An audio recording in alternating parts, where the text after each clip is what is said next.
आज 7 वो गलतियां जिसको करने से पेट फूल जाता है। ये पानी, कोल्ड ड्रिंक, नमक, चीनी, ऐसी बहुत सी चीजें हैं जिसको करने से पेट फूल जाता है।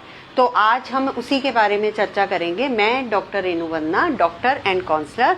आज हम इस इम्पोर्टेंट विषय के ऊपर बात कर रहे हैं कि पेट, सबसे पहले जानते हैं पेट फूलता कैसे है। पेट फूलना जो होता है नॉर्मली ऐसे लगता है जैसे पूरा पेट फूला हुआ है, पूरा पेट फूला हुआ है, लेकिन एक्चुअल में जो पेट फूलता है ये अपर एब्डोमेन का रीजन होता है, ये एपिगैस्ट्रिक रीजन में, इस जगह पे जो है पेट जो है वो फूलता है एक्चुअल में। तो ये इससे अपचन हो जाता है, जिसे डिस्पेप्सिया भी बोलते हैं।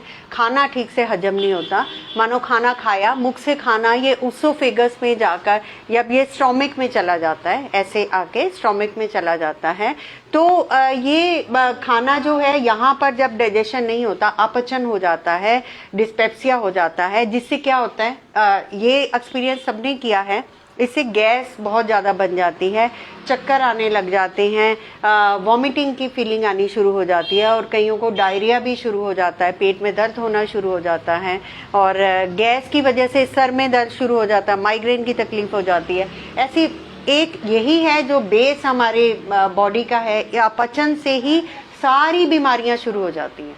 तो हम ऐसी कौन सी 7 गलतियां करते हैं जिससे हम ये अपचन से बच सकते हैं। अपने लाइफस्टाइल में ऐसी कौन सी चेंजेस लेके आएं जिससे हम अपचन से बच सकते हैं। तो फर्स्ट जो मिस्टेक मैं बताती हूँ, ओवर ईटिंग।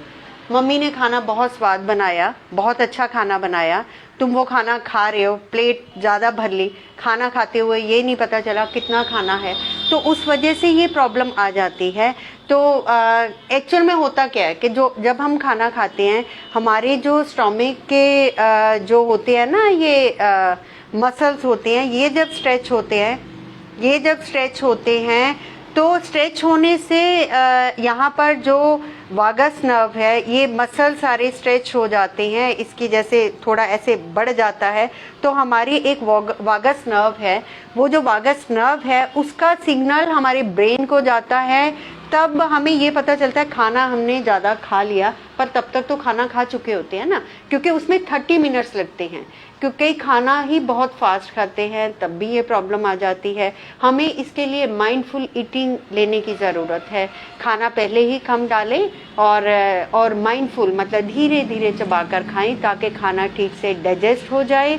अगर जितना जो है एक लिक्विड टाइप मतलब जितना लिक्विड टाइप यहाँ पे खाना आएगा, उतना ही जल्दी वो उसका पाचन होगा।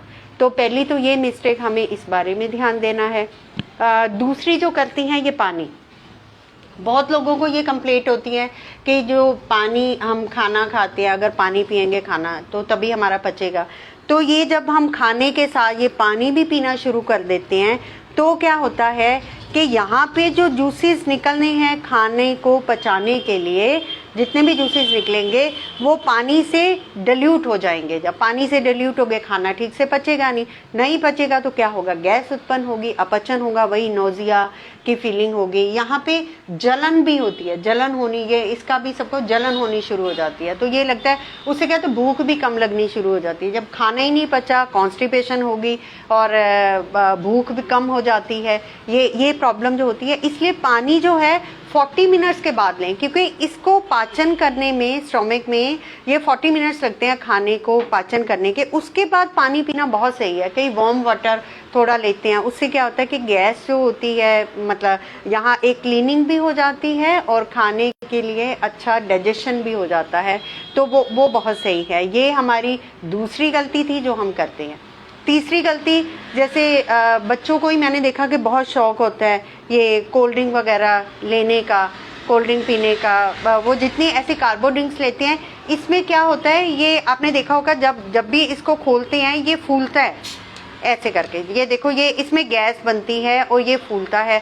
उससे मतलब हम जब मुंह में ये डालेंगे, बॉडी में डालेंगे, तो गैस, कार्बन डाइऑक्साइड अंदर जाती है, जिससे पेट फूल जाता है। और बच्चों को मैंने देखा वो चिंगम चबाते रहते हैं। चिंगम चबाने से भी क्या होता है कि मुख में चिंगम के साथ साथ एयर उतनी जाएगी, जितनी एयर जाएगी, पेट का फूलना, गैस ही तो बनती है ना। तो वो एक हमारी तीसरी गलती हो जाती है। चौथी गलती जो हम करते हैं, कईयों को खाने में बोलते हैं तेज नमक होनी चाहिए या चीनी ज्यादा होनी चाहिए। उससे क्या होता है, जितना ये नमक और चीनी ज़्यादा लेते हैं उतना वाटर का रिटेंशन होता है, यानी कि पानी को सोखता है ना ये, उतना पेट जो है वो फूलता है, उतना इसका फूलता है। इस बारे में ध्यान रखना चाहिए। जंक फूड जैसे खाते हैं, ऑयली फूड ज़्यादा खाते हैं, उसका भी यही है कि वो वाटर को रिटेंशन उसमें होता है, कहते हैं ना वो जितना आप लेते हो गला सूखता है उतना आप पानी ज़्यादा पीते हो, तो उसकी वजह से भी अपचन हो जाता है। ये हमारी जो होती है ये मिस्टेक हमें नहीं करनी है। फिर हमारी जो मिस्टेक हम कर देते हैं, गलती जो हम कर देते हैं, खाने में गैप बहुत डाल देते हैं। जितना हम खाने में गैप डालेंगे, कईयों को फास्टिंग का होता है, सुबह का खाना खाया फिर शाम को खाने के लिए बैठेंगे, तो मीन टाइम क्या होगा, उतनी ही गैस अंदर जाती जाएगी। जितनी गैस अंदर भरती जाएगी उतना ही जो है पेट फूलना, वही प्रॉब्लम आ जाएगी। तो नॉर्मली हम ये कहते हैं कि जब भी आपका ये पेट फूलना हो तो पहले तो ये सोचे कि ये क्यों फूल रहा है, हमने कौन सी गलती की है ना। कि अगर खाने में गैप ज़्यादा है, आप टाइमली खाना नहीं खा रहे हो, खाने का भी एक पीरियड होता है कि ब्रेकफास्ट का एक पीरियड होता है कि जैसे मॉर्निंग अगर आप जो ब्रेकफास्ट है आपका 9 बजे तक हो जाए, है ना, तो उस टाइम आपका पाचन ठीक हो जाएगा। लंच जो है 2 बजे तक हो जाए तो पाचन ठीक हो जाएगा। ऐसी इवनिंग मील हम कहते हैं कि 7-8 बजे तक मतलब आप कर लो, जिससे डाइजेशन जो होता है वो ठीक से हो जाए। ये इन बातों का हमें अपनी लाइफस्टाइल में चेंज करने की ज़रूरत होती है। एक जो हमारी मिस्टेक होती है, कहीं वो जैसे बीन्स खाने की बहुत आदत होती है, जैसे राजमा हो गए, या उससे भी कईयों को गैस बनती है। इसकी हमें चेकिंग करने की ज़रूरत है।